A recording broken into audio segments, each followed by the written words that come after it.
오늘 우리에게 주시는 하나님의 말씀은 시편 78편입니다. 오늘도 이 말씀을 통해서 하나님께서 우리 모두에게 은혜 주시기를 원합니다. 간밤에 평안하셨습니까? 좀 본문이 길었는데요. 오늘 본문에서는 이스라엘 백성들이 후손들에게 가르쳐야 했었던 어떤 신앙의 역사들을 기록한 내용들이 나옵니다. 좋은 일도 있었지만 하나님을 배반하고 배신하고 믿지 못하여서 좀 좋게 기억되지 못한 부끄러운 기억들도 있습니다. 그것들을 있는 그대로 노래로 지어서 후손들에게 가르치는 것이죠. 출애굽한 사건, 굉장히 영광스러운 일입니다. 하나님께서 그 누구도 본 적이 없는 기적을 통해서 그 수많은 사람들을 애굽에서 탈출시키시고 광야에서 세상에 하늘에 먹을 것을 이렇게 내려주셔가지고 먹는 일을 누가 경험했겠어요. 그러나 그럼에도 불구하고 광야에서 반란과 반역들이 일어납니다. 만나를 먹고서도 만족하지 못하고 하늘에서 비처럼 쏟아지는 메추라기 떼를 잡아먹고서도 만족하지 못하였습니다. 하나님의 진노와 징계는 이런 것을 볼 때 하나님의 백성이라 불렸던 이스라엘을 비롯해서 이스라엘을 괴롭히고 억눌렸던 애굽도 모두 포함되고 있는 것을 우리는 보게 됩니다. 죄는 어떤 특정한 사람에게 정해져 있는 것이 아니기 때문이죠. 죄는 저 사람은 죄인이야. 이집트 사람들은, 애굽 사람들은 나쁜 사람들이니까 그 사람들은 그냥 죄인이야. 그리고 우리는 하나님의 자녀들이니까 우리는 그냥 의인이야. 이렇게 할 수 없다는 거죠. 하나님의 백성들, 하나님의 자녀들, 예수 그리스도의 제자로 살고 있는 우리들 역시도 죄를 지으면 죄인의 호칭에서 벗어날 수 없다는 것이죠. 죄는 죄를 지은 모든 사람에게 해당되는 것이기 때문입니다. 그리고 죄는 반드시 죄의 대가를 치러야 하는데 그 죄값에 대해서는 어떠한 변명이나 절충이 있을 수 없습니다. 죄의 대가는 오직 죽음뿐입니다. 그래서 하나님은 레위기의 제사를 통해서 우리의 생명을 보존할 수 있는, 하나님과의 관계를 회복할 수 있는 은혜를 주셨습니다. 죄를 이기기 위해서는 오직 하나님과의 동행과 죄를 멀리하고 피하는 것 외에는 방법이 없습니다. 방법이 없습니다. 제가 20살 땐가 어떤 강의를 들은 적이 있는데요. 그 강사분이 청년들한테 강의를 많이 하시는 분이었어요. 근데 그분이 생전 처음 들어보는 용어를 말씀하시면서 남자 청년들은 올 여름부터 조심하라고, 딱 요맘때였어요. 1997년도에 요 한 4월인가 5월쯤에 제가 올 여름을 조심하라 이런 얘기를 들었어요. 여러분 혹시 시스루라는 단어 아세요? 그때 그 시스루라는 패션이 갑자기 유행했어요. 그게 뭐냐면 이 속이 다 보이는 옷이에요. 그걸 왜 입고 다니는지 잘 모르겠는데 이렇게 여성분들이 이렇게 위에 속옷 아래 속옷이 다 보이게 옷을 입는 걸 시스루 패션이라고 하는 거예요. 그러니까 형제들이 눈을 조심하라고, 죄 짓기 쉬우니까 그걸 이렇게 일부러 보면서도 그 죄를 나는 이길 수 있어, 이겨내야지 하면서 강남역 사거리에 가서 그런 여자들을 쫓아다니면서 죄를 이겨낼 생각하지 말고 그런 게 보일 기미만 보여도 다른 데를 쳐다보라고, 아예 그런 쪽은 가지도 말라고, 죄를 멀리해라, 피해라 라고.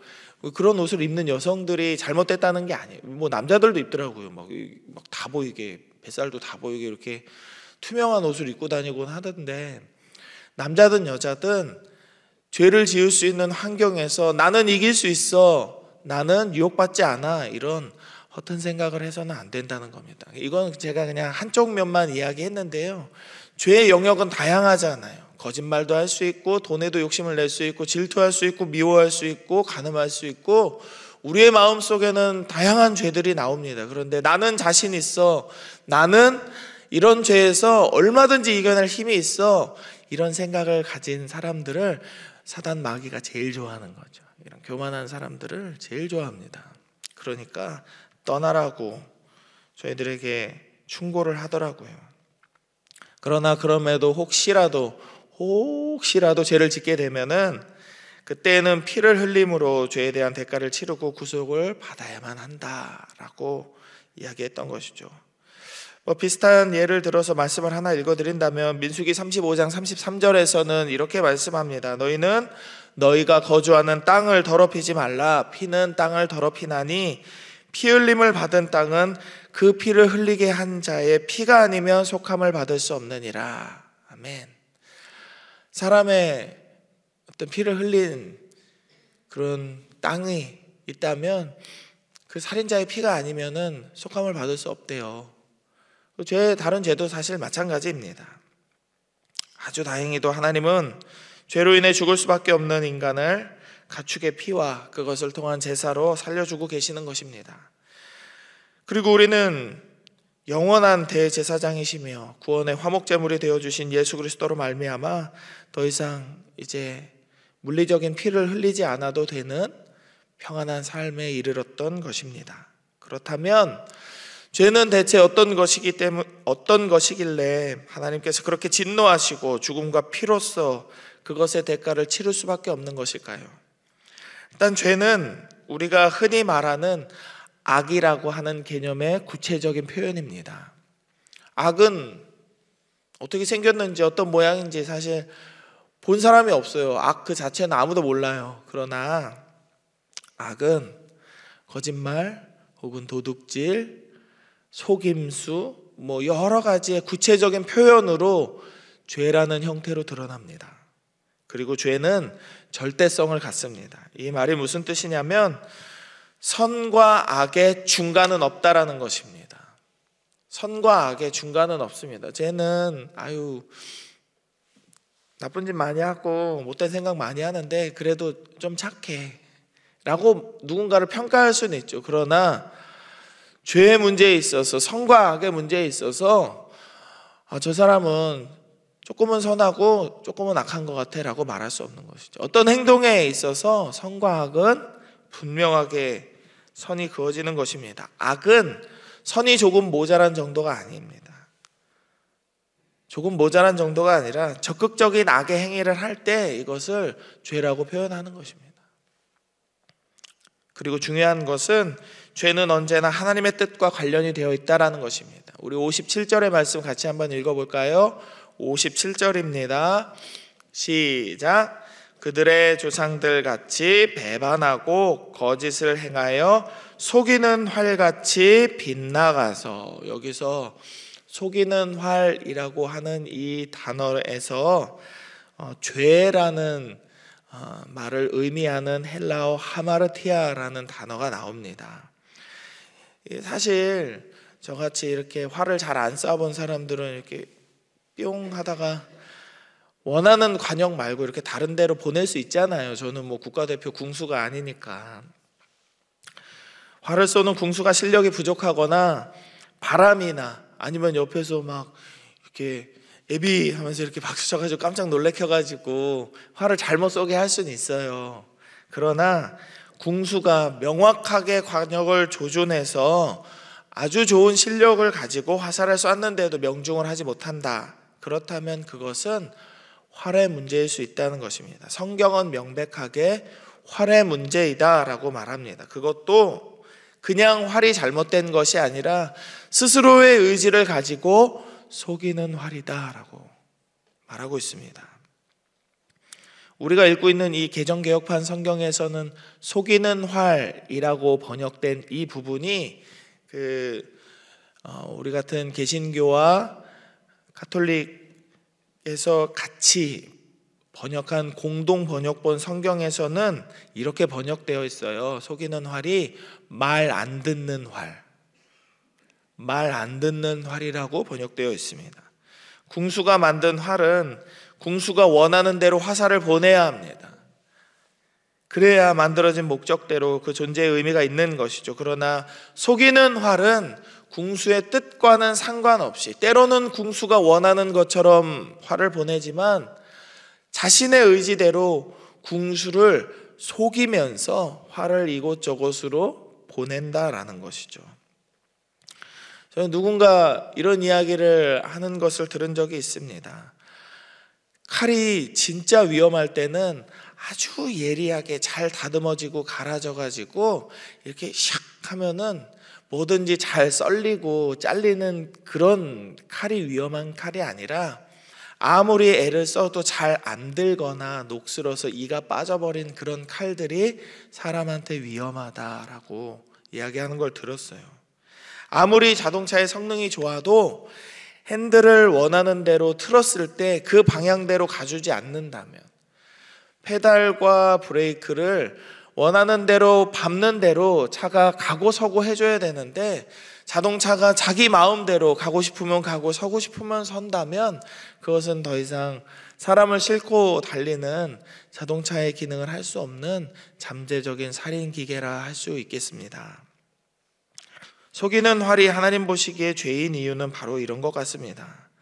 우리를 창조하신 하나님은 우리를 만드실 때 하나님을 예배하고 찬양하고 하나님의 우리를 섬기시기 위해서 온 세상을 창조하시고 지금까지도 섭리로 인도하시는 것처럼 우리도 이 세상과 이웃들을 섬기도록 그렇게 창조해 주셨습니다. 그러나 우리는 그렇게 살지 못합니다.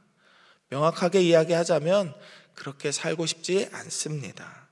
그것이 우리의 마음에 들지 않기 때문입니다. 우리는 손해를 보기 싫어하고 차라리 내가 뭔가를 도와줬을 때 고마워하기라도 하는 사람한테는 내가 뭔가를 주고 싶지만, 뭔가 에너지를 쓰고 싶지만 고마워하지도 아니하고, 나를 미워하는 사람한테는 원수를 사랑하라는 그 말을 여러분들은 매일 실천하고 계시죠? 아유, 그 사람만 생각하면 아유 막 속에서 불이 막 이렇게 머리가 뜨끈뜨끈해지는 그런 사람들한테 섬김의 개념을 실천하기가 얼마나 어려운지 모릅니다. 우리는 그렇게 살고 싶지 않습니다. 어렵습니다. 우리는 다 죄인이기 때문입니다. 여기서 죄의 또 다른 특징이 드러나는데요, 그것은 바로 죄는 우리 마음속에서 거한다라는 것입니다. 마태복음 15장 17절에서 20절의 말씀을 제가 빠르게 읽어드립니다. 입으로 들어가는 모든 것은 배로 들어가서 뒤로 내버려지는 줄을 알지 못하느냐. 입에서 나오는 것들은 마음에서 나오나니 이것이야말로 사람을 더럽게 하느니라. 마음에서 나오는 것은 악한 생각, 살인, 간음, 음란, 도둑질, 거짓 증언과 비방이니 이런 것들이 사람을 더럽게 하는 것이요 씻지 않은 손으로 먹는 것은 사람을 더럽게 하지 못하느니라. 아멘. 속이는 활이 속이는 것은 바로 궁수예요. 화살을 속이지 않습니다. 우리의 입장에서 본다면 우리가 속이는 활 같은 존재다라고 이렇게 표현했을 때 우리는 창조주이신 하나님을 속이는 것이 되는 것입니다. 우리가 거짓말하거나 죄를 짓는 것은 설령 그 대상이 사람을 향했다 하더라도 궁극적인 대상은 하나님일 수밖에 없다라는 것입니다. 그래서 하나님은 우리의 죄를 피로 다스릴 수밖에 없는, 하나님과는, 그러니까 선 그 자체이신 하나님과는 공존할 수 없는 것으로 규정하시면서 죄를 이겨내라가 아닌 죄를 멀리하라 라고 말씀하시는 것입니다. 오늘을 살아가는 우리의 삶이 하나님을 속이는 삶을 살고 있지는 않은지, 우리 자신을 속이는 삶을 살고 있지는 않은지, 겉과 속이 다른 마음으로 다른 누군가를 속이고 있지는 않은지 돌아보면 좋겠습니다. 차라리 이런 사람들은 아주 판단하기가 쉽습니다. 죄가 많아 보이고 거칠고 함부로 말하고 아무렇게나 행동하는 사람은 오히려 그 속이 거짓되지 않습니다. 이 말은 그런 사람이 정직하고 착한 사람이라는 것이 아니라 차라리 겉과 속이 악한 것은 오히려 똑같지 않냐라는 말씀입니다. 반대로 우리와 같이 말씀을 들으려고 하고 하나님을 의지하며 살아가려고 하는 이들이 이런 유혹에 빠지기 쉽습니다. 속이려고 할 마음을 갖기가 쉽다는 것이죠. 드러나지만 않으면 되기 때문에 우리는 언제라도 마음속에 원망과 미움과 질투와 분노와 교만을 쌓아두고 살기 쉽습니다. 이것을 성령의 능력이 아니면 털어낼 수가 없습니다. 성령으로 털어내야 합니다. 성령의 능력을 의지해야 합니다. 말씀에 의지하여서 죄에서 떠날 수 있도록 간구해야 합니다. 그렇지 않으면 우리도 역시 속이는 활이 되어 하나님의 마음을 아프시게 하는 죄의 통로로 살아갈 수밖에 없습니다. 오늘 하루 하나님께서 인도하시는 은혜를 사모함과 동시에 항상 우리 그렇게 기도하잖아요. 우리 가족들 누구에게 나에게 이러저러한 일들을 해주세요라고, 하나님 나 좀 도와주세요, 복 주세요, 은혜를 더해주세요라고 기도하잖아요. 그러나 그렇게 기도함과 동시에 우리의 삶을 돌아보면서 내가, 우리 가족이, 우리 구역원들이, 우리 교회 성도들이 거룩한 삶을 살도록 기도해야 되겠습니다. 하나님께서 우리 모두의 마음을 만지시고 평안으로 인도하여 주실 줄 믿으시기 바랍니다. 또한 우리가 고백하는 모든 죄를 사하시며 우리에게 새날의 소망을 주실 것도 기대하시기 바랍니다. 이 믿음으로 죄에서 승리하는 광양제일의 모든 성도들이 되기를 주의 이름으로 축복합니다. 함께 기도하겠습니다.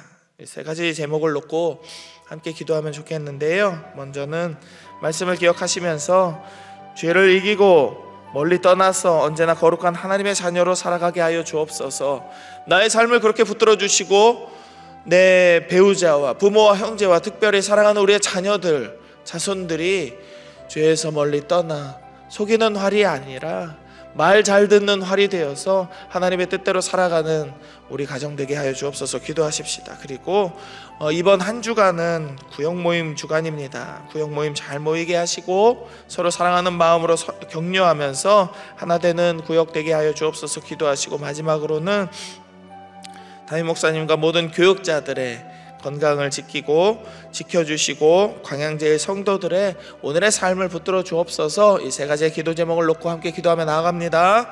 하나님 감사합니다. 오늘도 말씀 안에서 이 하루를 시작하게 하시고 하나님 은혜를 받아, 하나님의 성령의 충만하심을 받아 우리가 주의 거룩하심을 좇아서 우리도 거룩한 삶을 소망할 수 있도록 은혜 주심에 감사를 드립니다. 주님, 오늘을 살아가는 우리의 삶 속에서 죄를 멀리하여서 하나님 은혜로 오늘도 하나님의 뜻에 합당한 삶을 살기를 원하오니 언제나 거룩한 하나님의 자녀로 말씀대로 살아가는 우리들이 될 수 있게 하여 주시옵소서. 이 믿음이 사랑하는 우리의 가족들에게도 전해지기를 원합니다. 사랑하는 자녀들, 손자 손녀들의 삶에도, 나의 배우자의 삶에도 이 믿음이 있기를 원합니다. 그래서 저들도 속이는 활이 아니라 말 잘 듣는 하나님의 뜻에 합당한 믿음으로 살아가는 거룩한 활이 되어서 하나님, 저들도 하나님 앞에 칭찬받는 이 하루의 삶을 살게 하여 주시옵소서. 이번 한 주간은 구역 모임 주간입니다.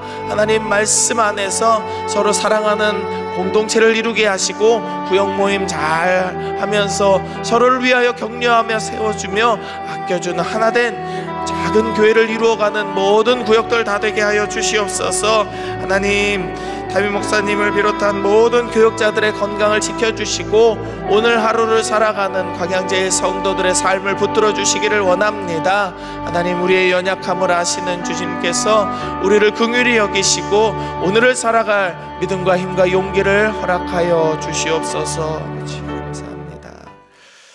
하나님, 우리가 죄를 멀리 떠나 거룩한 삶을 살기를 원합니다. 하나님의 말씀 안에서 그 뜻대로 살아가는 자들 되기를 원합니다. 주의 성령으로 충만케 하시고 주의 능력의 창중 안에서 살아갈 수 있도록 우리를 꼭 붙들어 주시옵소서. 믿음으로 살아가는 우리의 발 앞에 행여나 어려운 일들이 있고 낙심스러운 일들이 일어난다 할지라도 하나님, 우리의 마음을 평안하게 해주실 줄로 믿습니다. 서로 기도하라 명하셨으니 나를 위하여서, 우리를 위하여서 기도하는 누군가가 있음을 기억하고 오늘도 힘을 얻고 격려를 얻어서 소망을 얻는 우리 모든 광양제일 성도들 다 되게 하여 주시옵소서. 구역 모임 주간입니다. 모든 구역들이 사랑으로 하나 되게 하시고 담임 목사님을 비롯한 모든 교역자들이 하나님 은혜 안에서 강건하게 하시고 오늘을 살아가는 광양제일 성도들의 삶이 하나님 은혜 안에서 복된 삶이 되게 하여 주시옵소서.